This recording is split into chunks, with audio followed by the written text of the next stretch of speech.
বাসায় আজ ছোট মাছ এসেছে। তো আম্মু সব মাছগুলো কুটে বেছে পরিষ্কার করে নিচ্ছিল। সব ধরনের চান্দা মাছ একদিকে করে নিচ্ছিল এবং বড় মাছগুলো তার মধ্যে থেকে বেছে নিচ্ছিল। তো আমি আম্মুকে বললাম, আজকে আপনি আর আমি মিলে একসাথে রান্না করব। তো আজ দুপুরে রান্নার ব্যবস্থা আমি মিলে করা শুরু করে দিয়েছি। আম্মুর সাথে রান্না করতে বসলে এই এক সমস্যা, আম্মু সবসময় আমাকে বলবে আমি নাকি তেল মশলা খুব বেশি ব্যবহার করি তরকারিতে, কিন্তু আমার তো এগুলো ছাড়া হয়ই না। তো একদিকে হচ্ছিল চান্দা মাছের ভাজি, আর অন্যদিকে হচ্ছিল টাকি মাছ দিয়ে ভর্তা। চান্দা মাছের ভাজি খেতে বাবা খুব বেশি পছন্দ করে, তো প্রায়শই তিনি চান্দা মাছ নিয়ে আসেন। আর এদিকে টাকি মাছের ভর্তা হবে কচু পাতা দিয়ে, এটাও কিন্তু বেশ মজাদার একটি খাবার, তাই না?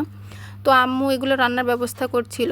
আর আমার আম্মু সবসময় ভর্তা করার সময় চেষ্টা করে সব কিছু হালকাভাবে সেদ্ধ করে নিয়ে মাছের কাঁটাগুলো বেছে ফেলে দিতে, এতে করে ভর্তা কাটা কাটা হয় না, বেশ ভালো লাগে খেতে। আর অন্যদিকে আমি করব হাতে মাখা ছোট মাছের চচ্চড়ি। তো আমি সব ময় মশলা রেডি করে নিয়ে পাটায় আমদনি পিষে নিচ্ছিলাম। আপনারা কি আমদনি ব্যবহার করে থাকেন তরকারিতে?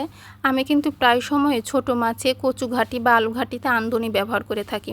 এটার গন্ধে কিন্তু তরকারির স্বাদটা অন্যরকম হয়ে যায়। তো এই যে আমি তরকারিটা হাতে সুন্দর করে মেখে নিচ্ছিলাম। তরকারি মাখানো শেষ, এবার রান্না করে নেওয়া যাক। আজকে দুপুরের প্লেট ভর্তি তরকারি এবং খাবার ছিল আমার, আমি তো বেশ মজা করেই খেয়েছি। ছোট মাছের চচ্চড়িও যেমন স্বাদ ছিল, চান্দা ভাজাও। তো ভালো থাকবেন সবাই।